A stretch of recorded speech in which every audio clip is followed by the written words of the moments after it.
আসসালামু আলাইকুম। Beyond border sports এর নিয়মিত আয়োজন ডাগ আউট ডায়ালগে আপনাদেরকে স্বাগত জানাচ্ছি। আমি হাসান আল বান্না। বাংলাদেশ শ্রীলঙ্কার ওডিআই সিরিজ নিয়ে আমাদের এই আয়োজন, powered by Kishore smarts magic, instant noodles, supported by spine and sports physiotherapy clinic. আমাদের সাথে ম্যাচ অ্যানালাইসিস, পারফরমেন্স অ্যানালাইসিস নিয়ে কথা বলার জন্য অতিথি হিসেবে দুজন উপস্থিত আছেন আমাদের স্টুডিওতে।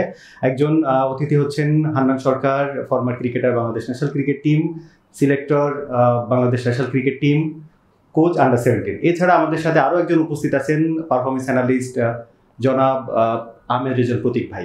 কেমন আছেন? দুজনকে স্বাগত আজকের এই অনুষ্ঠানে। ধন্যবাদ। খুব বেশি ভালো নিয়ে শুরু করতে পারছি না। আমরা সেকেন্ড ওডিআই নিয়ে কথা বলছিলাম যে বাংলাদেশ জিতেছে, কিংবা একটা হোপ নিয়ে থার্ড ওডিআই নিয়ে কথা বলছিলাম। তো গতকালকে 99 রানের একটা পরাজয় আমরা নিলাম। আসলে 1 রানের জন্য সেঞ্চুরি বঞ্চিত আমরা আর কি যদি বলি। তো সেক্ষেত্রে আসলে আমরা হেরেছি কোথায় এই ম্যাচে, যদি হান্নান ভাই বলেন। আমরা আসলে আমাদের প্লেয়ারদের এক্সপিরিয়েন্স কম, মানে আমাদের মিডল অর্ডার ব্যাটসম্যান, আমরা জানি যে মুশফিক, রিয়াদ চলে যাওয়ার পরে যারা সেই জায়গাটা ফিল আপ করবে সেইভাবে ডেলিভার করতে পারেনি। স্বাভাবিকভাবেই মুশফিক থাকলে আমরা দেখেছি মুশফিক তার পিক টাইমে এই সময়টা হয়তো একটা 80-90-100 রান ইনিংস খেলতো, তো ওই দিদা 51 রান করেছে। মিরাজ যে জায়গাটা ব্যাটিং করেছে, যেই মিডল অর্ডার সাকিবের জায়গায় ব্যাটিং করেছে, ফর এক্সাম্পল সাকিবের মতো রোলটা প্লে ওইভাবে করতে পারেনি। আমরা যদি রিয়াদের সঙ্গে কম্পেয়ার করি, জাকের আলী বা শামীম, রিয়াদ থাকলে ক্যারি করে ফিনিশিং একটা স্টেজে নিয়ে যেতে পারতো, সেটা ওইভাবে ফিনিশিং হয়নি। সো এই তিনজনের মাঝখানে যে ব্যাটিং অর্ডারটা যারা রিপ্লেস করেছে, তারা এখনো তাদের জায়গায় রিপ্লেস করার মতো স্টেজে পৌঁছায়নি। সো আমার মনে হয় আমাদের ব্যাটিংটা একটা বিগ কনসার্ন, এবং সেই জায়গাটা তারা সময় নিচ্ছে। আমি সময় দিতে অসুবিধা নেই, চেষ্টা করছে, তারা ট্রেনিং করছে, তারা যখন প্র্যাকটিস সেশনে যাচ্ছে সেখানেও কিন্তু তারা এগুলো নিয়ে ওয়ার্কআউট করছে। আর টেকনিক্যাল জায়গা থেকে বললে আমার মনে হয় যে এক নেওয়ার যে অ্যাবিলিটি বা স্ট্রাইক রোটেশনের যে বিষয়টা, সেই বিষয়টা আমরা অনেক দিন যাবত আলোচনা করছি। প্লেয়াররাও এটা প্রিপারেশন নিচ্ছে, তাদের যখনই ট্রেনিংগুলো হচ্ছে সেখানে তারা এটা নিয়ে কাজ করছে। ইভেন ঢাকা প্রিমিয়ার লিগ খেলার সময় তারা এগুলো নিয়ে কাজ করার চেষ্টা করে, সেইখানে হয়তো এই বিষয়গুলো তারা সার্ভাইভ করে যাচ্ছে বা সেই জায়গায় ওভারকাম করে যাচ্ছে, ইন্টারন্যাশনালে যেয়ে পারছে না। সো টেকনিক্যাল অনেকগুলো জায়গায় রয়েছে, ট্যাকটিক্যাল অনেকগুলো বিষয় রয়েছে, সবকিছু মিলে আমার মনে হয় যে আমাদের নতুনভাবে চিন্তা করার সময় এসেছে। আসলে নতুন প্লেয়ারদের নিয়ে নতুনভাবে আগাতে চাচ্ছি, বাট সময়টা একটু বেশি লেগে যাবে হয়তো মনে হচ্ছে। ভাইয়া, আপনি লাস্টের দিন আমরা কথা বলছিলাম যে স্কিলের কারণে ওই সিঙ্গেল, যেটা ভাইয়া বললেন যে স্কিল স্ট্রাইক রোটেশনের ব্যাপারটা, সো আপনার কি মতামত? আসলে আমরা এই ম্যাচটাতে কোথায় ছুটে গেছি? আচ্ছা, আমি লাস্ট শো যখন আমরা কথা বলছিলাম তখন আমরা তো এক্সপেক্ট করছিলাম যে উইকেটে বেশ রান হবে। 300+ তো আপনি যদি বড় স্কোর করতে চান, আপনার টপ 3 থেকে একটা বড় ইনিংসের প্রয়োজন। ইটস আ মাস্ট, ঠিক আছে? বিশেষ করে এশিয়ান কন্ডিশনে, যেখানে আপনার উইকেটে স্পিন ধরবে, পরবর্তীতে রান তোলা কষ্টকর হবে, সেই ধরনের উইকেটগুলোতে যদি আপনি বড় স্কোর করতে চান, আপনার টপ 3 থেকে একটা বড় ইনিংস লাগবে, যেটা শ্রীলঙ্কা করেছে। কুশাল মেন্ডিস সেঞ্চুরি করেছেন। আমরা নাজমুল হোসেন শান্তর কাছ থেকে একটা ভালো পারফরমেন্স আশা করছিলাম, এবং উনি ক্যাপেবল ছিলেন এই উইকেটে রান করার ক্ষেত্রে। উনি রান করতে পারেননি, কিন্তু he had that ability to score big runs on this type of wicket. খুব ভালো শুরু। হ্যাঁ, তো উনি আউট হয়ে গেছেন কোনো রানের, মানে রান না করেই। এটা আমাদেরকে অনেক পেছনে নিয়ে গেছে। এটা একটা জায়গা। আরেকটা জায়গা যদি আমি বলি, আমি বলছিলাম বিগত দিনে যে মিডল ওভার্স উইকেট নেওয়াটা খুব ক্রুশাল হবে এই ম্যাচে, যেহেতু স্কোর অনেক বড় হবে বা একটু বাড়তি রান হবে। সেই ক্ষেত্রে কিন্তু আমরা 20 ওভারের পরে শুধুমাত্র একটা উইকেট নিতে পেরেছি কামিন্ডি মেন্ডিসের, তাও শুরুতে 21 ওভারের মাথায় সম্ভবত 21তম ওভারের ক্ষেত্রে। পরবর্তীতে আসালাঙ্কার, কুশাল মেন্ডিস কিন্তু টোটাল ওই ফেজটা, মিড ওভারের ফেজটা 20 to 40 ওভার্স খুব সেফলি নেগোশিয়েট করেছে, স্ট্রাইক রোটেট করে, এবং তারা কিন্তু রান রেটটাকে অ্যাক্সেলারেট করেছে। আপনার 20 ওভারের সময় শ্রীলঙ্কার রান রেট বিলো 5 ছিল বা অ্যারাউন্ড 5 ছিল। তারা 40 ওভার পর্যন্ত, হ্যাঁ, যখন তারা 40 ওভার সেন্ট্রি নিয়েছে তখন কিন্তু তার রান রেট ছিল 5.5+। সো তারা একই সাথে স্ট্রাইকও রোটেট করেছে, উইকেটও লুজ করে নেয়। আর আমরা আমাদের ইনিংসে, ব্যাটিং ইনিংসের টোটাল মোমেন্টামটা লস করেছি মিড ওভার্সে। সো এই দুটো জায়গা আমার মনে হয় বেসিক ডিফারেন্স ক্রিয়েট করেছে। আমরা ওই গতকালকের মানে লাস্ট এপিসোডে যেটা কথা বলছিলাম জাহান ভাই, যে আমরা 300+- কিন্তু যেটা ভাই বললেন যে আমাদের এক্সপেকটেশন ছিল যে বিলো 3-তে, কিংবা গতকালকে কিন্তু কমেন্টেটররা বলছিলেন যে 280 কিন্তু মোটামুটি ভালো স্কোর, কিন্তু রাত্রেবেলা এটা আনচেজেবল কিনা আপনার কাছে কি মনে হয়? আমরা ভালো রানে আটকেছি, যেটা আসলে চেজেবল আমার কাছে মনে হয়েছে। যদিও তাদের ক্যাপ্টেন কিন্তু টসের পরে বলেছে যে 280 90 এরকমই তাদের টার্গেট থাকবে। এখানে একটা বিষয় লক্ষণীয়, যে সিজনে খেলা হচ্ছে ওই সিজনের উপরও কিন্তু অনেক সময় উইকেট ম্যাটার করে। এখানে সেই জায়গা থেকে 280-90 তারা কিন্তু প্রেডিক্ট করেছিল, সেটা করতে পারলে তারা আটকাতে পারবে তাদের বোলিং স্ট্রেংথ নিয়ে, পাশাপাশি বাংলাদেশে ব্যাটিং অ্যানালাইসিস করে তারা সেটা ফাইন্ড আউট করেছে। তো সেখান থেকে তারা যে রাইট সেটা কিন্তু প্রমাণ হয়েছে। বিষয়টা হলো এই উইকেটে আপনি সেকেন্ড ইনিংস যদি ব্যাটিংটা দেখেন, মিরাজ কিন্তু প্রেস মিটের লাস্টে বলেছে যে উইকেট কিন্তু পরে ভালো হয়েছিল ব্যাটিং করার জন্য। সো আপনি উইকেটকে কোনোভাবে ব্লেম করার সুযোগ নেই। এখানে বিষয়টা হচ্ছে আমাদের অ্যাবিলিটি বা আমাদের ক্যাপাবিলিটি কতটুকু আছে। সেই জায়গা থেকে শ্রীলঙ্কান ক্যাপ্টেন যেটা ডিমান্ড করেছিল, যে তাদের বলারদের কাছ থেকে যতটা আশা করেছিল সেটা কিন্তু বলাররা ডেলিভার করেছে। আমাদের ব্যাটসম্যানদের নিয়ে নিশ্চিতভাবেই তারা তো অ্যানালাইসিস করেই ধারণা করেছে 280-90 হলে তারা চেস করতে পারবে না বাংলাদেশ। সেই জায়গা থেকেই তারা এই কাজটা করেছে। সো উইকেট আমার কাছে মনে হয় যথেষ্ট ভালো ছিল। উইকেটের কোনো ব্লেম দেওয়ার সুযোগ নেই। আমাদের রানের প্রসেস যেটা বা আমরা যেভাবে রানটা করা উচিত ছিল সেই জায়গাটায়, যেটা হলো মিডিল ওভারে আপনি খুব ইম্পর্টেন্ট হচ্ছে, আমরা কিন্তু পাওয়ার প্লেতে আপনি দেখবেন 1 থেকে 10 ওভার যখন খেলা হয় দুই দলের স্কোরই কিন্তু কাছাকাছি ছিল, 50+, উইকেটটা বেশি ছিল। কিন্তু ওই তারপরে উইকেট হারানোর যে ধারাটা সেটা আমরা মেনটেন করতে পারি। আপনি দেখবেন আমরা 3টা ওয়ানডেতেই কিন্তু একইভাবে 50 ওভার খেলতে পারিনি। দ্যাট মিনস আমরা উইকেট হারাচ্ছি যেভাবে, সেভাবে 50 ওভার খেলাতে বারবার ফেল করছি, ম্যাক্সিমাম 45 ওভার খেলছি। রাইট। সো ওয়ানডে ক্রিকেটে এখন সবচেয়ে ইম্পর্টেন্ট হচ্ছে 11 থেকে 40 ওভার। এই যে 30 ওভারের খেলা, এই 30 ওভার কোন টিম কিভাবে খেলছে। আপনি যদি কালকে দেখেন, যেটা প্রদীপ বলছিল যে 20 ওভারের পরে মাত্র একটা উইকেট গেছে, বাকি 20 ওভার দুজন ব্যাটসম্যান খেলেছে। এখানে 31 থেকে 40 ওভারের যেই মিডিল ওভারটা রয়েছে, সেখানে একটা টিমকে আপনার 150 থেকে 180-র মধ্যে একটা রান করতে হয়, ম্যাক্সিমাম 2টা উইকেট হারানো যেতে পারে। সো যেটা হয় 40 ওভারের পরে আপনি 6 উইকেট নিয়ে ঢুকতে পারেন। সেই ধরনের একটা ক্যালকুলেশন বেসিক থাকে, যদিও তারা সেটা কালকে করার পরও ফেল করেছে। তারা যে স্টেজে ছিল লাস্ট 10 ওভারে মাত্র 60+ রান করেছে। সো এটা আরো বেশি হওয়ার কথা ছিল নর্মালি যেটা বলা হয়। বাট মেইন ঘটনাটা যেটা, সেটা হলো মিডিল ওভার। মিডিল ওভারে এই 30 ওভারে তারা কিন্তু 160+ রান করেছে। সো সেইখানেই তারা এগিয়ে গেছে, সেখানে মিডিল ওভারে আমরা কলাপস করেছি। সো ওয়ানডে ক্রিকেটের এখন যে প্যাটার্ন, বা আপনি যদি 300 রান প্লাসের খেলা খেলতে হয়, ওই 30 ওভারের খেলাটা আপনার 150 থেকে 180, সাধারণত 160-70 এই ধরনের একটা রান হলে আপনি ধরে নিতে পারেন 300 রানের খেলা হচ্ছে। সো সেখান থেকে তারা ওই প্রসেসটা মেনটেন করার চেষ্টা করেছে, ওই প্রসেসে ব্যাটিং করেছে। আপনি আসালাঙ্কা যেভাবে স্ট্রাইক রোটেট করেছে, কুশাল মেন্ডিস যেভাবে মেনটেন করেছে, আপনি একটা জিনিস খুবই লক্ষণীয় দেখেন মিডিল ওভারে, সেটাই পুরো ইনিংস জুড়ে আমরা যদি দেখি, আমি সেটাই দেখছিলাম যে মাত্র 4টা কোনো মানে 38টা 4 মেরেছে, কিন্তু কোনো 6 নেই। এটা কিন্তু বিশাল একটা লক্ষণীয় বিষয়। আপনি 6 মারতে গেলে কি হয়, হাই রিস্ক শট খেলতে হয়, তখন আপনার আউট হওয়ার সম্ভাবনা তৈরি হয়। সেখানে আমাদের ইনিংস যদি আমরা 19টা 4 মেরেছি, 19টা 4, 3টা 6ও রয়েছে আমাদের, কিন্তু তাদের 6 নেই, 38টা 4। দ্যাট মিনস 4 কখন হয়, যখন আপনি লো রিস্ক শট খেলেন বা মিডিয়াম রিস্ক শট খেলেন। সো আপনি কোন শটটা খেলবেন, কতটুকু রিস্ক নেবেন, সেটা আপনাকে ডিমান্ড অনুযায়ী করতে হবে। এবং আপনি যখন বাউন্ডারি 75 হবে, তখন কিন্তু আপনাকে ওই জায়গাটা নজর দিতে হবে যে আপনি 75 পার করে 6 মারতে পারবেন কি পারবেন না, সেখানে বাতাসের কিছু ব্যাপার রয়েছে। সো এই ক্যালকুলেশনগুলো শ্রীলঙ্কা চমৎকারভাবে করেছে, সেটা প্রমাণ তাদের এই যে 4 আর 6 বাউন্ডারিগুলোতে কিন্তু মিলে যাচ্ছে। সো আমার মনে হয় যে মিডল ওভারে এই জায়গাটায় আমাদের ক্যালকুলেশন বা আমাদের যে হোমওয়ার্ক ছিল, সেই জায়গাটা আমরা একদমই খুব ভালো জাজমেন্ট করতে পারিনি। প্রদীপ ভাইয়ের কাছে আসতে চাই। প্রদীপ ভাই, প্রি ম্যাচ কনফারেন্সে কিন্তু ওদের ব্যাটিং কোচ একটা কথা বলছিলেন যে কুশল মেন্ডিসের কাছ থেকে আমরা একটা সেঞ্চুরি ডিজার্ভ করি, এবং ওরা ঘুরে ফিরে কিন্তু উনি বলতে চাচ্ছেন যে আমি ওটা ডিজার্ভ করি, এবং উনি কিন্তু বলে কয়ে সেঞ্চুরি করাইছেন কাইন্ড অফ, যদি আমরা বলতে পারি। তো এটাকে আমরা শান্তর কাছ থেকেও কি এক্সপেক্ট করতাম না? অবশ্যই এক্সপেক্ট করা যেত, আমরা তো এক্সপেক্ট করেছিলাম। আমরা তো লাস্ট শোতে বলেছিলাম যে শান্তর কাছ থেকে আমরা বড় ইনিংস এক্সপেক্ট করছি, কিন্তু সেটা হয়নি। কুশাল মেন্ডিসের বিষয়টা যদি আসি, যে উনি ইনফর্ম রয়েছেন, উনি পিএসএল খেলেছেন, উনি রিসেন্টলি আইপিএল খেলে এসেছেন গুজরাট টাইটান্সের হয়ে, এবং এখানে প্লে অফ ম্যাচে কিন্তু কুশাল মেন্ডিস খুব ভালো ইনিংস খেলেছেন। দ্যাট মিনস উনি খুব ভালো টাচে ছিলেন। টেস্টে খুব বেশি সিগনিফিক্যান্ট উনি ইম্প্যাক্ট রাখতে পারেনি, যত নাম্বার 7-এ ব্যাট করেছেন। ওডিআই সিরিজে কিন্তু শুরু থেকে উনি ভালো করেছেন। তো এখন বিষয়টা কি, যে গতকালকে কুশাল মেন্ডিসের এই বড় ইনিংসের পেছনে আমি বলবো আমাদের বোলারদেরও কিছু অবদান রয়েছে। আপনি যদি কুশাল মেন্ডিসের স্ট্রং জোনটা দেখেন, মোটামুটি একটু খাটো লেন্থে আমরা বল বেশি করেছি, এবং কুশাল মেন্ডিস কিন্তু যে কাট বা পুল বা হুক শট যেগুলো রয়েছে, এগুলো খেলায় কিন্তু বেশ পারদর্শী। একটু যদি ফুলার লেন্থ আর একটু বেশি বল করা যেত, ওনাকে যদি চ্যালেঞ্জটা দেওয়া যেত যে মিড অন ফ্রিকুয়েন্টলি ক্লিয়ার করতে হবে। ইনিশিয়াল কিন্তু 2-1 বার উনি মিড অন ক্লিয়ার করতে যে বেশ মানে 50-50 চান্স ক্রিয়েট হয়েছিল। এই জাতীয় লেন্থে বল করে যদি তার উপর প্রেশারটা আমরা আরেকটু বেশি এক্সার্ট করতে পারতাম, আমি বলছি না সফল হতাম, বাট করা যেত। আমার মনে হয় কি যে ওনাকে একটু খাটো লেন্থে আমরা বল বেশি করেছি।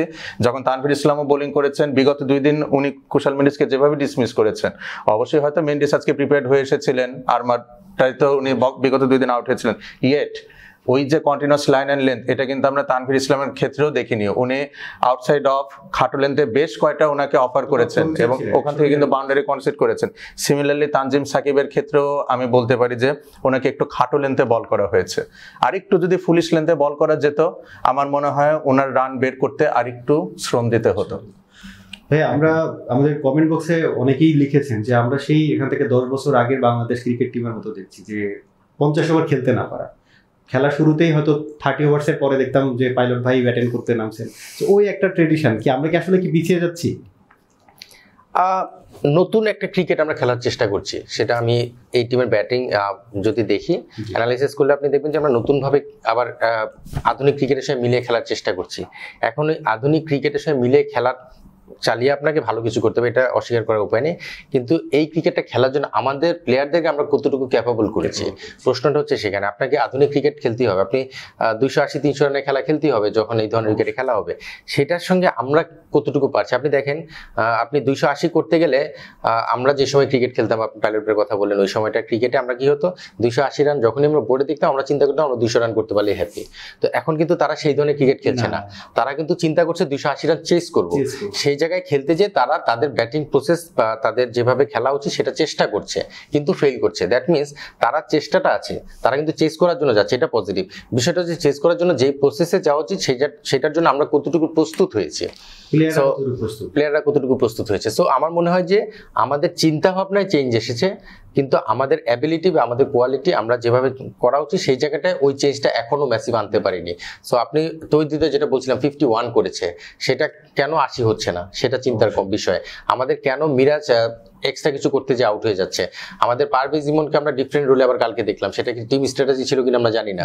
সো মানে নর্মালি আমরা ইমনকে যেরকম দেখি সেরকম দেখিনি, হয়তো বা ইমনকে ডিফারেন্ট প্ল্যান সাজানো হয়েছিল 280 করার জন্য আমরা এই প্রসেস যাবো। সো বিষয়টা হলো আমাদের প্লেয়ারদের অ্যাবিলিটি কতটুকু, কার কতটুকু এক্সিকিউট করার মতো অ্যাবিলিটি আছে, সেটা অনুযায়ী প্ল্যানটা সাজানো খুব জরুরি। এখন সেটা হয়তো সাজাচ্ছে কিন্তু এক্সিকিউশনটা সেভাবে পারছে না। সো আমার মনে হয় প্লেয়ারদের অ্যাবিলিটি বাড়ানোর ক্ষেত্রে আরেকটু আমাদের নজর দিতে হবে এবং সেখানে কাজ করছে। আমি যেহেতু ক্রিকেট বোর্ডের সঙ্গে খুব কাছ থেকে দেখি এবং কাছাকাছি রয়েছি, ইন্ডিভিজুয়াল প্লেয়ারদের সঙ্গে আমার কমিউনিকেশন হয়, তারা কিন্তু প্রচুর চেষ্টা করছে, কিন্তু তারপর কেন যেন মিলছে না। সো আমার মনে হয় আমাদের যে চিন্তা ভাবনাটা, যে প্রসেসে আমরা কাজগুলো করছি বা যেভাবে আমরা চিন্তা করছি সেই জায়গাটায় কিছু একটা গলদ রয়েছে, সেই জায়গাটা আমাদের চেঞ্জ আনতে হবে। সেই জায়গায় চিন্তা ভাবনা থেকে শুরু করে আমাদের কাজের যে প্রসেস, কোচিং মেথডের যে প্রসেস, সেইখানে মনে হয় কিছু জায়গায় চিন্তা করার সময় এসেছে এবং সেটা করতে হবে। তাহলে আমরা রেজাল্টটা পাচ্ছি না, যেটা রাইট।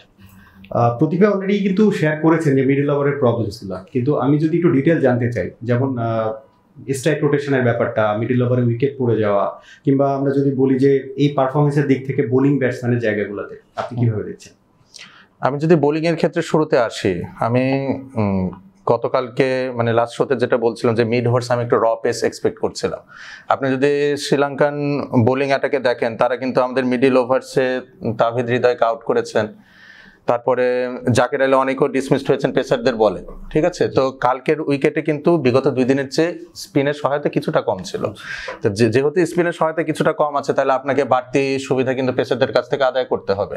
শ্রীলঙ্কান পেসাররা কালকে দুষ্মান্তা চামিরা আর আসিতা ফার্নান্ডো মিলে 6টি উইকেট নিয়েছেন, আমরা বোধহয় 3টা উইকেট নিতে পেরেছি।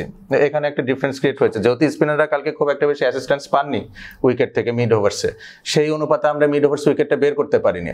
আপনি যদি দেখেন যে তাসকিন আহমেদ মতো মানে সিমিলার টাইপ বোলার আমি আরেকজনকে চাচ্ছিলাম, অনেকে এটাতে দ্বিমত পোষণ করেছিলেন। তাতে বিষয়টা হতো কি, আপনি যদি ওয়েলা লাগের ডিসমিসালটা দেখেন, বলটা যখন একটু পুরনো হয়েছে, আউটসাইড অফ শর্ট লেন্থের বলটা কিন্তু আপনার জন্য ডিসপ্যাচ করা কিছুটা কষ্টসাধ্য বিষয়, ঠিক আছে। তাই এরকম যদি আরেকজন বোলার আমাদের থাকতো, কারণ তাস কিন্তু আপনার পুরোটা 50 ওভার জুড়ে বোলিং করবেন না, উনি ওপেনিং এ বল করবেন, ডেথে বল করবেন, মিড ওভার্সে হয়তো আপনি তাকে 2-3 ওভারের জন্য আনতে পারেন।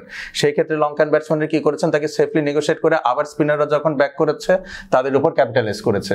তো আমি নাহিদ রানার কথা এই জন্যই বলছিলাম যে মিডল ওভার্সে আমরা যদি কালকে র পেস একটা ফ্যাক্টর আনতে পারতাম, আমার গাট ফিলিং যে 2-1টা বাড়তি উইকেট বা এই যে বড় পার্টনারশিপটা হয়েছে এটা হয়তো আমরা ভাঙলেও ভাঙতে পারতাম। আমি বলছি না যে নাহিদ রানা উইকেটটা নিত, ধরেন এক পাশ থেকে নাহিদ রানা আক্রমণে থাকতো, আরেক পাশ থেকে সাইমুলটেনিয়াসলি আপনি তানভীর ইসলাম, মেহেদী মিরাজকে বাই রোটেশন বল করাতেন, পেস ভ্যারিয়েশনের একটা বিষয় থাকতো। মুস্তাফিজকে আমরা অমিট করে যদি হাসান মাহমুদ থাকতো সেটা কি বেটার ছিল? না, মুস্তাফিজ কালকে 3টা ম্যাচে 1 উইকেট। হ্যাঁ, না এখন বিষয়টা কেমন, কালকে উইকেটটা তো আমরা যেমন এক্সপেক্ট করেছিলাম তার থেকে কিছুটা স্লোইশ ছিল। তো বাংলাদেশ টিম ম্যানেজমেন্ট বেশ কয়েকবার পিচ ভুল রিড করলো, আমার মনে হয় গতকালকে তাদের এস্টিমেশনটা ভালো ছিল। The inclusion of Mustafizur Rahman was correct, but the way he performed it was below average. ঠিক আছে, এই ধরনের উইকেটে মুস্তাফিজুর রহমান উইকেটলেস যাওয়া এবং উনি ওভার 5 কনসিড করেছেন রানস পার ওভারের কথা যদি আমরা বলি, তাহলে উনি কিন্তু কন্টেন্টটাও সেভাবে করতে পারেননি, উইকেটটাও আসতে পারেনি। ওনার কিন্তু প্রথম স্পেলটা খুব ভালো ছিল, 4 ওভারে মাত্র 11 রান দিয়েছিলেন। এবং আমি যে কুশাল মেন্ডিসকে যেভাবে আটকানোর কথা বলেছিলাম, ওটা যদি বাংলাদেশের কোনো বোলারের প্রয়াস থাকে সেটা ছিল শুধুমাত্র মুস্তাফিজুর রহমানের ক্ষেত্রে। কিন্তু উনি যখন সেকেন্ড স্পেলে বোলিং করতে আসলেন, ওনার আমি ইন্টেন্টের অনেক অভাব দেখেছি। জাস্ট ওই যে থাকে না যে আসবো হাত ঘুরায় বলটা ছেড়ে দিব, এরকম একটা অবস্থা ছিল। এইভাবে আমার মনে হয়েছে আর কি তার বোলিং এফোর্টটা। সো মিড ওভার্সে আমার মনে হয় কালকে আমরা একটু র পেসের একটা ইস্যু আনতে পারতাম। আর আমরা যদি আমাদের ব্যাটিং এর পার্সপেক্টিভে আসি, দেখেন আমি আসলে এই মিডল অর্ডারে এখন যারা ব্যাট করছেন, two be honest, Towhid Hridoy, Mehedi Miraj, Shamim Hossain Patwari, basic middle অর্ডারতে 3 জনের কার উপর আপনি খুব বেশি দোষ দেওয়ার সুযোগ নেই। মেহেদী মিরাজ নাম্বার 5 বা 4 কতদিন ধরে ব্যাটিং করছেন? আপনার যখন আপনি বড় একটা টার্গেট সেট করা হবে, এই টার্গেটগুলো ওভারকাম করার জন্য কিন্তু আপনার যথেষ্ট পরিমাণ অভিজ্ঞতা দরকার। আপনি অনেকগুলো ম্যাচ খেলবেন, আপনি ফ্লপ করবেন, আপনি তখন জানবেন যে এই ধরনের টার্গেটগুলো কিভাবে ফেস করতে হয়।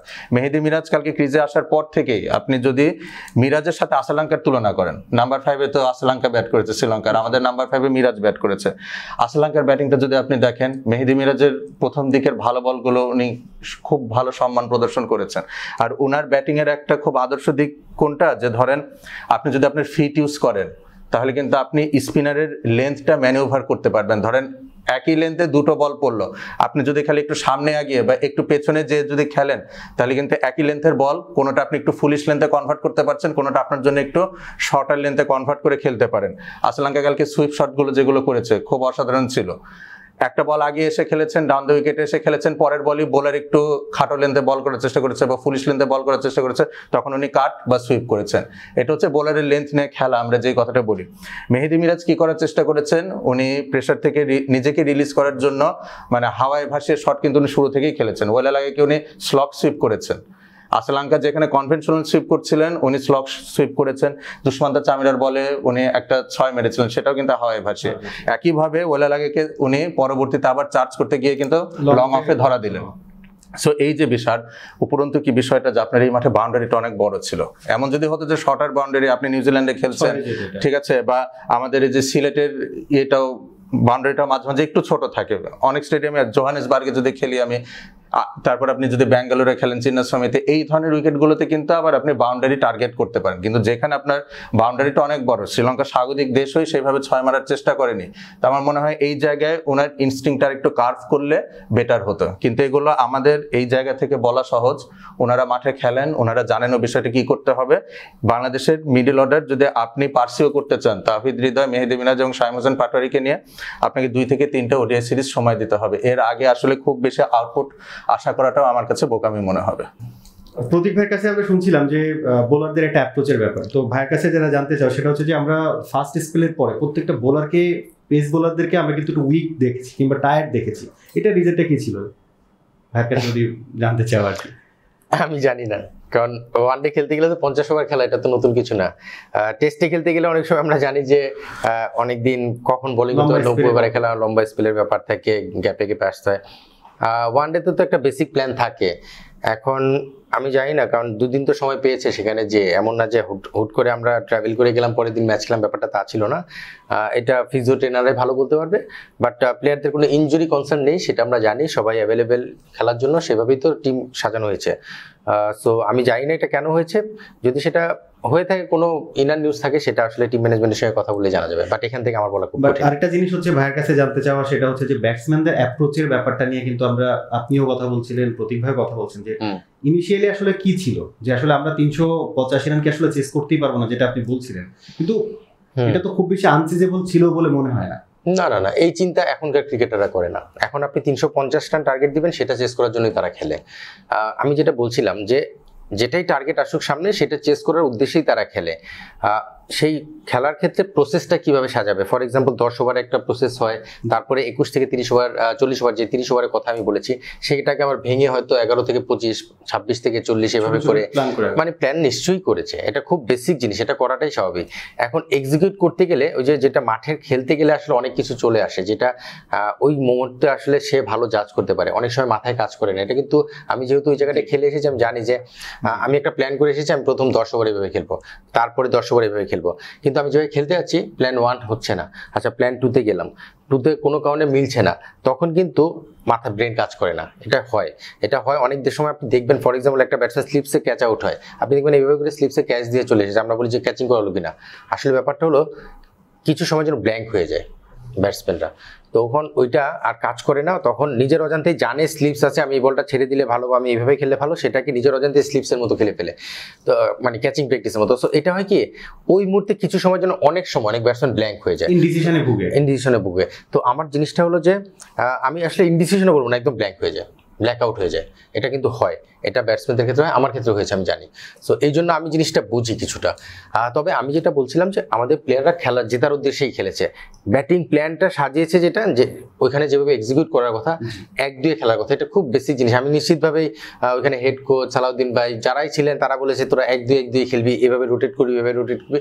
ওইখানে যাওয়ার পর যখন সেটা করতে পারছিল না তখন বড় শটে চলে যাচ্ছিল। তো এখন বিষয়টা হলো করতে পারছিল না কেন, আমি কিন্তু সেই জায়গাটায় হাত দিতে যাচ্ছি। মানে আমি জানি যে সালাউদ্দিন ভাই বা আমাদের ফিল সিমন্স বলে দিয়েছে যে তোমরা এইভাবে একে একে খেলো, রোটেট করে খেলো। এটা তো খুব বেসিক জিনিস। 75 মিটার যখন বাউন্ডারি হবে তখন চাইলেই 6 মারতে পারবে না, এটা খুব স্বাভাবিক, শ্রীলঙ্কার ইনিংস দেখে বোঝা যায়। তো তারা কি 6 মারতে পারে না? কুশাল মেন্ডিস কম মারে, আসলাঙ্কা কম মারে, তারাই তো 6 মারেনি। তো বিষয়টা হলো যে ওইখানে হয়তোবা তাদেরকে প্ল্যান দিয়েছে, এখন এক যে নিবে সে এক কিভাবে নিবে, ওইখানে যাওয়ার পর সেই জিনিসটা হচ্ছিল না, এটা টেকনিক পারমিট করছিল না, অথবা ওইখানে তারা যেভাবে উইকেটে খেলার চিন্তা করছে সেটা হচ্ছিল না। সো আমি ওই জায়গাটাই বলছি, ওই জায়গাটাই কিভাবে ডেভেলপ করতে হবে সেটা কিন্তু কাজ করেই রেডি করতে হবে, ওটা হুট করে হবে না।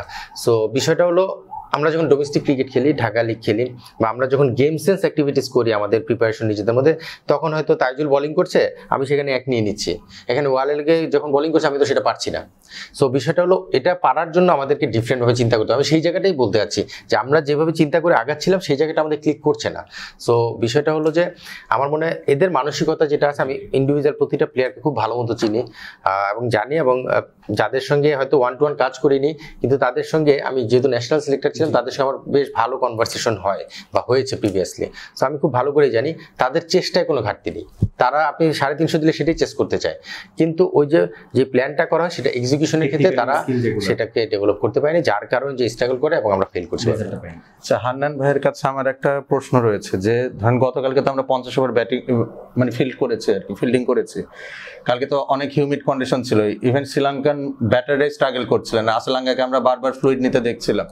তো এরকম কি বিষয় হতে পারে যে আমরা 50 ওভার মাঠে ছিলাম তপ্ত রোদের ভেতরে, যখন আমরা চেস করতে নেমেছি, আমরা জানি তো যে স্ট্রাইক রোটেট করে খেলতে গেলে কিন্তু ফিটনেসের একটা ইস্যু আছে, আপনি যে কন্টিনিউসলি সিঙ্গেলস ডাবলস এভাবে দৌড়াতে থাকেন আপনার কিন্তু প্রচুর মানে ফিট থাকতে হবে। এইটা কি কোনো ইস্যু ছিল গতকালকে, যেহেতু আমরা 50 ওভার ফিল্ডিং করেছি, পরবর্তীতে যখন আমরা ব্যাটিং করতে নেমেছি স্ট্রাইকটা রোটেট করতে কি এখানে আমরা স্ট্রাগল করেছি কোথাও? তাহলে ফার্স্ট ম্যাচে কি সমস্যা ছিল?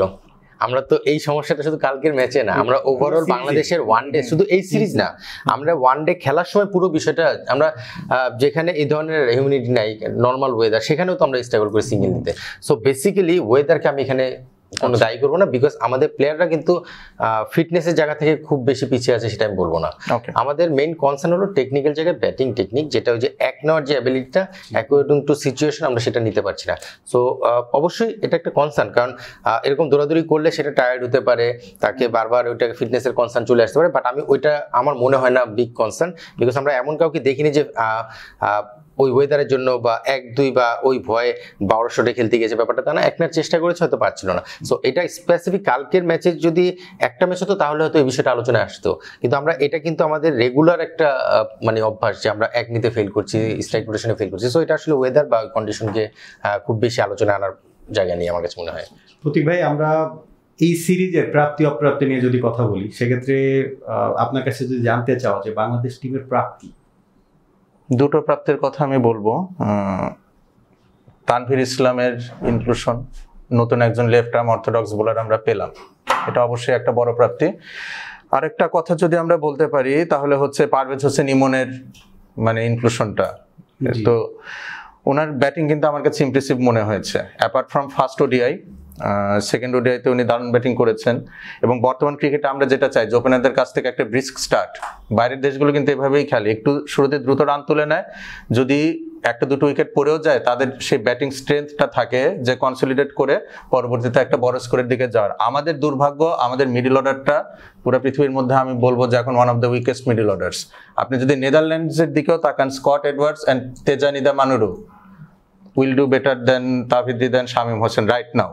ঠিক আছে, এটা আমি ছোট করে বলছি না। স্কট এডওয়ার্ডস এবং তেজানিদা মানুরু অনেকদিন ধরে খেলছেন ক্রিকেট। ঠিক আছে, তো স্কট এডওয়ার্ডসের যদি আপনি স্পিন হ্যান্ডলিং অ্যাবিলিটি দেখেন, সেই জায়গায় কিন্তু আমরা পিছিয়ে রয়েছে। এগুলো মানে বাস্তবতা, মেনে নেওয়ার মতো বিষয়। তো পারভেজ হোসেন ইমন আমাদের একটা বড় প্রাপ্তি এবং উনি আমাদের জন্য বড় একটা অ্যাসেট হতে পারে। আর তানভীর ইসলাম, আমরা নতুন একজন লেফট আর্ম অর্থোডক্স পেলাম, এটা একটা প্রাপ্তি। এর বাইরে খুব বেশি কিছু টেক অ্যাওয়ে এই সিরিজ থেকে আমাদের জন্য নেই। হান্নান ভাইয়ের কাছে আসতে চাই, অপ্রাপ্তির জায়গায় যদি বলি অনেক কিছুই আছে, কিন্তু যদি মেনশন করে বলা হয় সেক্ষেত্রে অপ্রাপ্তি না। আসলে আমি একটা জিনিস চিন্তা করছি যে আসলে মিরাজ মাত্র দায়িত্বটা নিল, ক্যাপ্টেন্সি চেঞ্জ হলে কিন্তু টিমের মধ্যে চিন্তা ভাবনা অনেকগুলো চেঞ্জ আসে।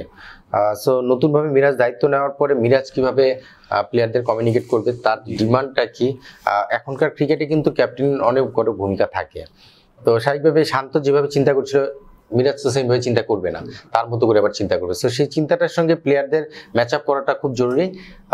মিরাজ সেভাবেই ডিল করছে আমি জানি, এবং মিরাজ কিন্তু কালকে প্রেস মিটেও বলেছে যে প্লেয়াররা যেটা খেলতে অভ্যস্ত সেই জায়গাটা সেই ফ্রিডমটা সে দিতে চায়। সো সেই ফ্রিডমটা অবশ্যই দিতে হবে, কারণ এই বয়সে এসে আসলে ন্যাশনাল টিমে কাউকে হাতে খড়ি দিয়ে শিখিয়ে দেওয়া সম্ভব না বা করে দেওয়া সম্ভব না। সেটা প্রিপারেশন হতে পারে, ম্যাচে গেলে যার যার মতোই খেলবে, টিমের একটা গাইডলাইন থাকবে, সেই অনুযায়ী খেলার চেষ্টা করবে। সো এটা অপ্রাপ্তি না, আমার কাছে মানে নতুন একটা শুরু।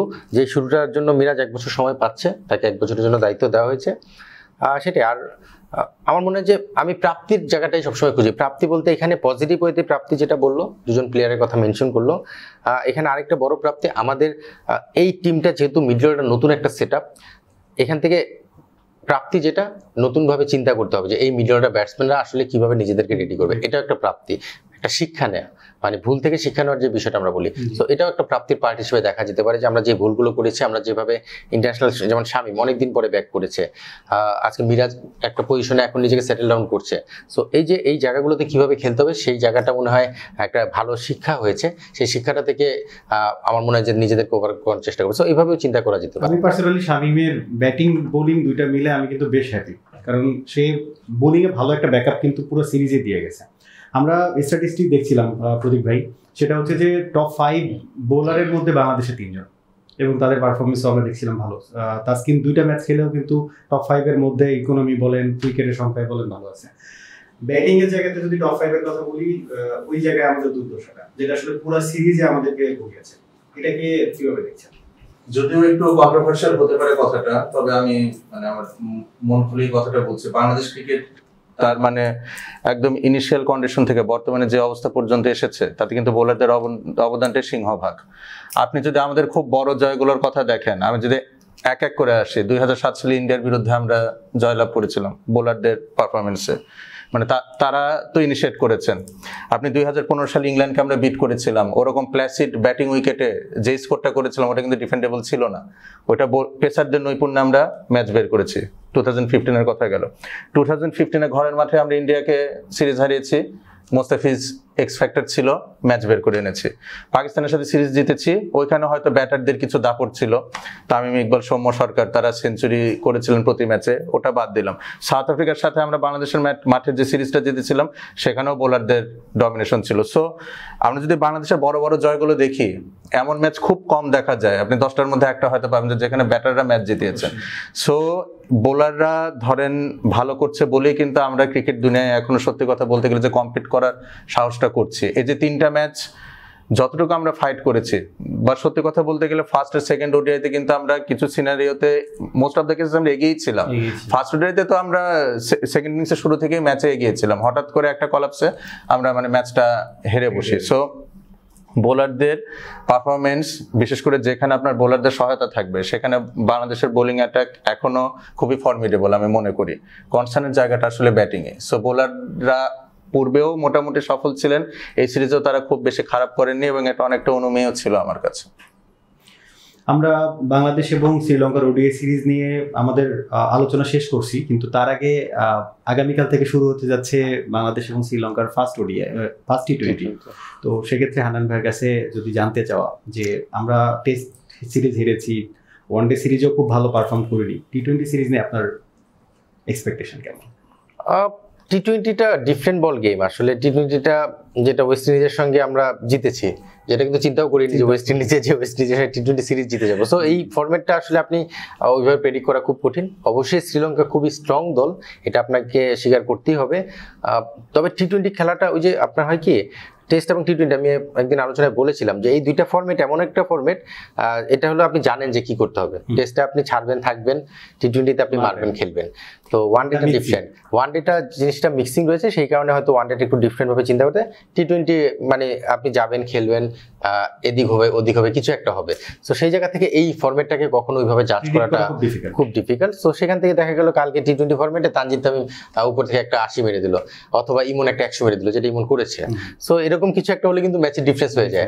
তাদের মধ্যে ওই ধরনের প্লেয়ার রয়েছে। সো দুই দলেই কিন্তু কিছু প্লেয়ার রয়েছে এক্সপিরিয়েন্স, হয়তো টি20 আমাদের যাদেরকে নিয়ে আমাদের এক্সাইটমেন্ট, যেটা তামিম হতে পারে, ইমন হতে পারে, শামিম হতে পারে।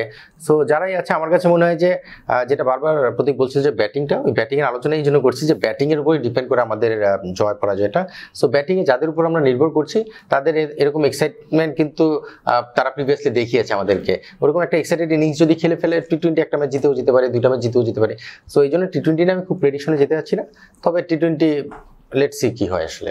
ওই ভাইয়ার এক্সাম্পলটাই আমি তুলে ধরছিলাম, যেমন চান্দিমাল, উনি কিন্তু টেস্ট খেলেন, টি20 খেলেন, উনি কিন্তু ওয়ানডে খেলছেন অনেকদিন ধরে, রিটায়ারমেন্টে গেছেন। সো এটাই কি আসলে ওরকম কিছু যে আমি দুইটা ফরম্যাটে দুইটার মতো করে মেন্টালিটি নিয়ে থাকি, আমি মিক্সিংটাতে না যাই ওয়ানডেতে? হতে পারে আসলে চান্দিমাল কি চিন্তা করেছে আমি আসলে এটা পড়িনি বা ওইভাবে অ্যানালিসিস করিনি, বাট এটা আমার একটা অবজারভেশন। আমি আসলে তিনটা ফরম্যাট কিভাবে চিন্তা করি, সো আমি আমার অবজারভেশনটা এইভাবে চিন্তা করি, হয়তো চান্দিমালও তার জায়গা থেকে এইভাবে চিন্তা করেছে। প্রতীক ভাই, টি20 সিরিজ নিয়ে আপনার এক্সপেকটেশন কেমন? যদি স্পোর্টিং উইকেট হয় আমাদের ভালো করার সুযোগ রয়েছে, কারণ ওয়েস্ট ইন্ডিজের সাথে যে উইকেট আমরা খেলেছিলাম ওখানে কিন্তু স্পিনারদের সহায়তা ছিল, বোলারদের সহায়তা ছিল। আপনি যদি ইউএইর ক্ষেত্রে দেখেন হাই স্কোরিং উইকেট ছিল, আমরা ইউএইর মতো টিমের কাছে সিরিজ হেরেছি।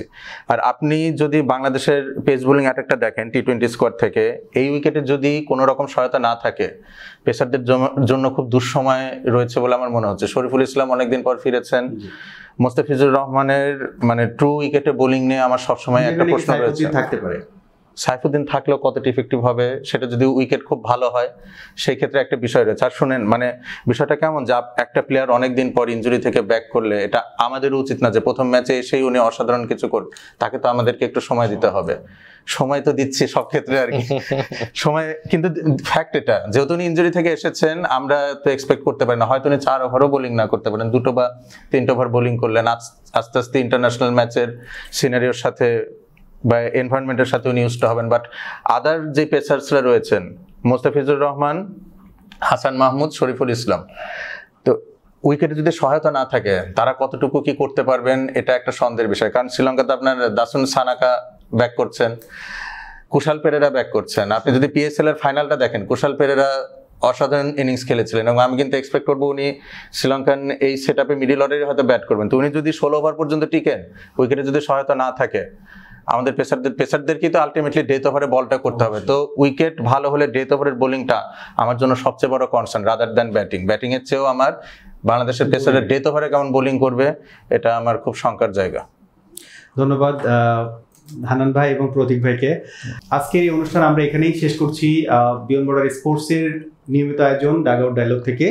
আপনারা আমাদেরকে জানাতে চাইলে আমাদের কমেন্ট বক্সে জানাবেন আপনাদের মতামত আমাদের বিশ্লেষণের উপরে। এছাড়া আমরা আবার ফিরে আসছি ফার্স্ট টি20 পরে।